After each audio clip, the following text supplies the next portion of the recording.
Hello दोस्तों, आपका स्वागत अपने YouTube channel IGNOU hub with Bisht के साथ। बहुत दिनों बाद आज आपके लिए जून 2020 केमिस्ट्री का आपका लेकर आया हूँ मैं, एटम्स एंड मॉलिक्यूल्स। और आपको जैसे पता भी होगा कि आपका जो 15 दिसंबर है, जो आपका दिसंबर का जो पेपर है उसका लास्ट डेट है आपकी फ़ीस भरने की। और आपके जनवरी में उसके पेपर हैं, तो शायद ये आपके लिए काफ़ी लाभदायक हो सकता है। आज अब जून 2020 में लेकर आया हूँ। उससे पहले मैंने जो जून 2021 है उसका मैंने आपको करवा दिया था। जून 2020 के लिए लेकर आया हूँ, जो कि आपके दिसंबर में भी बहुत लाभदायक ये हो सकता है। ये रहे आपके क्वेश्चन, जैसे कि ये आपके क्या हैं 2020 के आपके क्या हैं क्वेश्चन आए हुए हैं। अब यहाँ से स्टार्ट करते हैं। पहला question, answer any two question, यानी आपके क्या दे रखे हैं, 3 क्वेश्चन दे रखे हैं आपके। एक मिनट।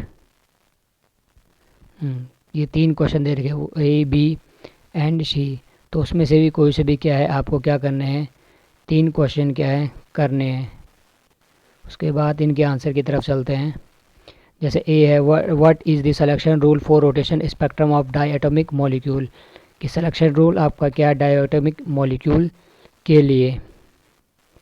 आपका बी है, कौन कौन सा इसमें ऑप्टिकली एक्टिव है या कौन सा नहीं है। ये मैंने आपको मेरे अगर वीडियो पे आप जाओगे तो मैंने इसमें बता रखा है कि कौन कौन से ऑप्टिकली एक्टिव होता है, कौन कौन सा नहीं होता। जैसे इसमें जो कायरल कार्बन होगा, जिसके सारे चारों के चारों क्या होंगे आपके अलग अलग होंगे, ये वाले स्पीस, ये वाले और ये। अगर ये सारे के सारे अलग होते हैं तो एक कायरल होता है। अगर एक भी सेम होता है तो वो क्या आपको अकायरल देखने को मिलता है। बाकी यहाँ तीसरा है, define electron affinity of an electron, define करने के लिए इसमें आपका आ रखा है।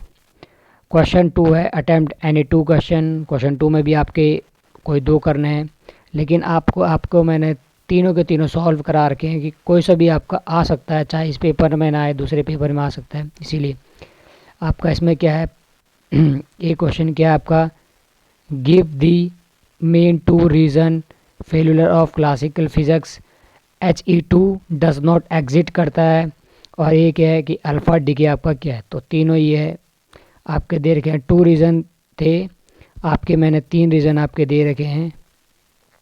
He2 क्यों एग्जिट नहीं करता, मॉलिक्यूलर ऑर्बिटल थ्योरी आप वीडियो पे जाएंगे तो मैंने आपको करा रखा है कैसे करके करना है आपके। क्योंकि जब इसमें आपके एंटी बॉन्डिंग, आपके ये बॉन्डिंग है और ये एंटी बॉन्डिंग, जब एंटी बॉन्डिंग और आपके बॉन्डिंग में से आप एंटी बॉन्डिंग माइनस करेंगे तो आपका क्या हो जाता है, जीरो आ जाता है। जब जीरो आ जाता है कोई चीज़ तो वो एग्जिस्ट नहीं करती, क्योंकि बॉन्डिंग और एंटी बॉन्डिंग क्या हो जाते हैं आपके, जीरो बन जाते हैं जी।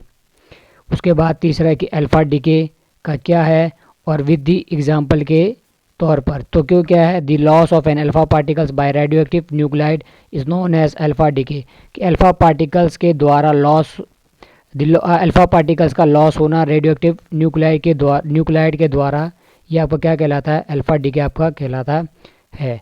तीसरा है, तीसरे में भी 2 अटैम्प्ट करने हैं आपको, 3 के 3। आपको मैंने क्या है हाइब्रिडेशन, आपको हाइब्रिडेशन भी आपको क्या है सिखा रखी है, ठीक है। जीरेड और अनजीरेड तो बहुत बार आ रखा है कि जीरेड क्या है, अनजीरेड क्या है।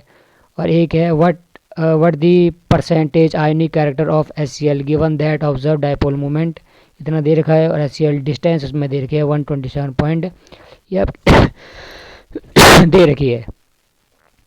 ए हाइब्रिडेशन क्या है आपकी, क्या है sp3d आपकी ये है।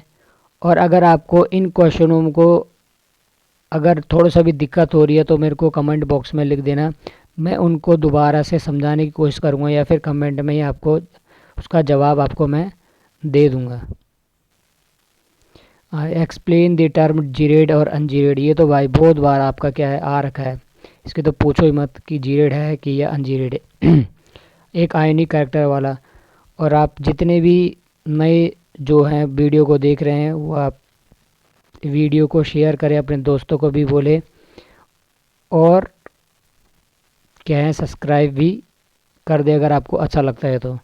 इसमें क्या है क्वेश्चन आपका 4 है, अटेम्प्ट एनी 2 पार्ट्स ट्रेसर का इस्तेमाल क्यों किस मैकेनिज्म में होता है, किसके अल्कोहल स्टर्स अल्कोहल और एसिड से जब स्टर बनता है तो उसके क्या क्या ट्रेसेस हेल्प करते हैं। आपका इसमें जो बी पार्ट है फैक्टर, वाइब्रेशन फ्रीक्वेंसी के क्या क्या फैक्टर हैं जो अफेक्ट करते हैं वाइब्रेशन फ्रीक्वेंसी को। ठीक है, आपका थोड़ा सा ये है, ये आपका फोर्थ क्वेश्चन के पार्ट ही है। तो आपका ये है जो ए का फर्स्ट पार्ट है, ट्रेसेस कैसे मदद करते हैं, ये आपका बता रखा है। Discuss two main factors vibration frequency, कौन कौन से फैक्टर है, तो स्ट्रॉन्ग केमिकल बॉन्ड होता है और बॉन्डिंग बिटवीन लाइट एलिमेंट्स। एक तो क्या होता है दोनों के बीच में, एक तो बॉन्ड का फ़र्क होता है। ठीक है, एक जो हम क्या है कौन सा एलिमेंट हम इस्तेमाल कर रहे हैं, ये आपके दो चीज़ आपके इसमें हो जाते हैं। उसके बाद ये है what is the value of rotation constant, की रोटेशन कांस्टेंट क्या होती है। तो आपके जो क्वेश्चन में जो आपका दे रखा है वो जी 2b का आपका आंसर दे रखा है, कितना 2b का आपका आंसर दे रखा है, लेकिन हमें क्या निकालना है, रोटेशन आपका कांस्टेंट निकालना है, यानी सिर्फ ओनली b निकालना है। क्या निकालना है आपका, सिर्फ b निकालना है। इसलिए मैंने आपको 2b बराबर 41.11 होता है, जब उसको डिवाइड करेंगे तो आपका इतना आएगा। अगर सेंटीमीटर में करेंगे तो आप 20.56 आएगा, अगर इसको मीटर में करेंगे तो आपका यहाँ से 20.56 में नीचे आपका क्या हो जाएगा, डिवाइड में 100 आ जाएगा जब आप पॉइंट को हटाओगे तो। उसके बाद है calculate the moment of inertia. Moment of inertia अगर आप निकालोगे तो उसके लिए फॉर्मूला ये है रोटेशन कांस्टेंट, यानी जो बी आपने ऊपर निकाला है उससे आप क्या है निकाल पाओगे। उसके बाद तीसरा आपका यहाँ पर ये है कि आपको निकालना है बॉन्ड लेंथ, और बॉन्ड लेंथ का फॉर्मूला यहाँ पर मैंने आपको क्या है दे रखा कि आर बराबर अंडर रूट आई अपॉन क्या है यहाँ पर म्यू है। लेकिन आपको उसके लिए सबसे पहले म्यू भी पता होना चाहिए। जो म्यू यहाँ पर ये है ये रिड्यूस मास है, तो इस रिड्यूस का जो आपका जो मास है ये आपका ये है जी कि mh यानी mass of hydrogen into mass of fluoride, क्योंकि क्वेश्चन में हाइड्रोजन फ्लोराइड आपका दे रखा है, तो इसीलिए क्या है mass of hydrogen into mass of fluorine upon में mass of hydrogen plus mass of fluorine, एक बार मल्टीप्लाई और नीचे प्लस मल्टीप्लाई 10⁻³ और एक डिवाइड में किससे अवागाद्रो नंबर जो ये है 6.022 10⁻23।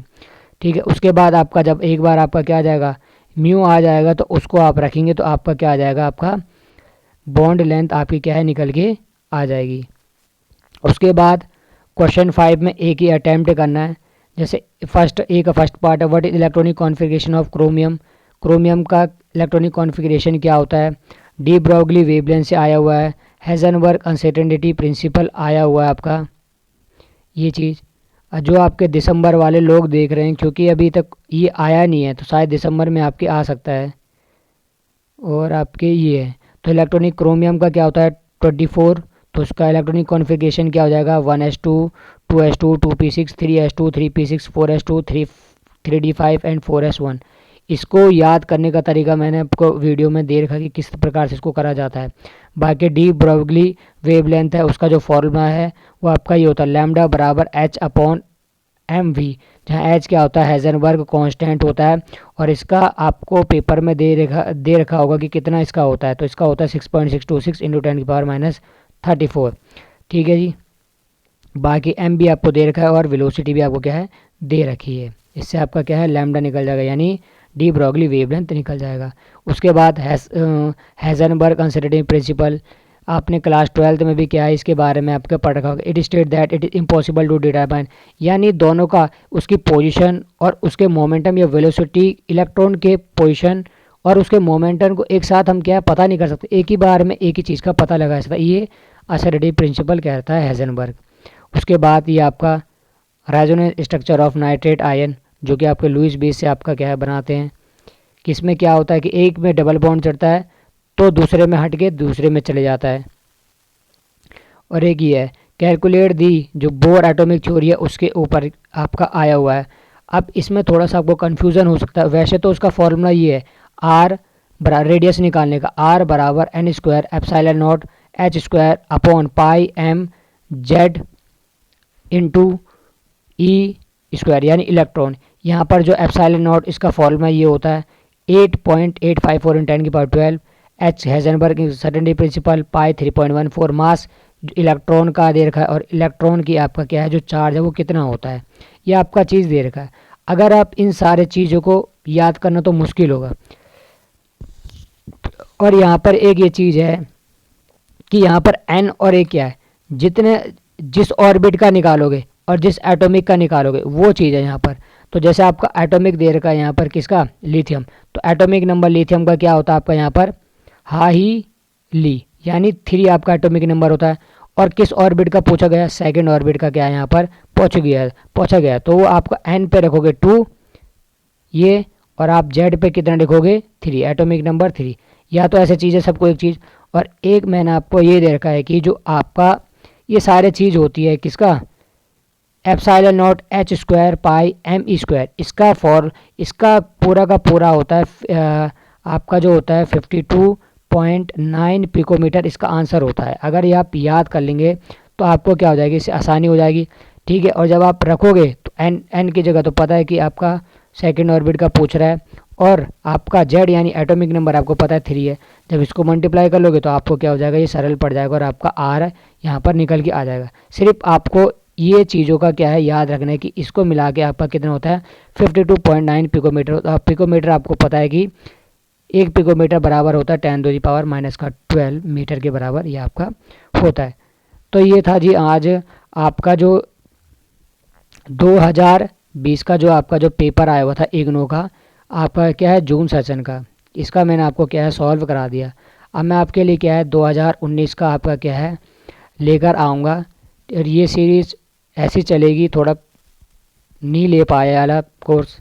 ठीक है, जो आप अब डेली देखेंगे 1-2 दिन बाद आपको अब 2019 वाला आपका क्या आएगा CHE 1 का।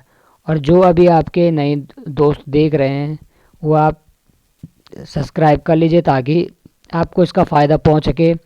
जिसने वीडियो लाइक नहीं करी लाइक करें, और अगर लगता है कि ये लाभदायक है तो अपने दोस्तों को भी इसको शेयर करें।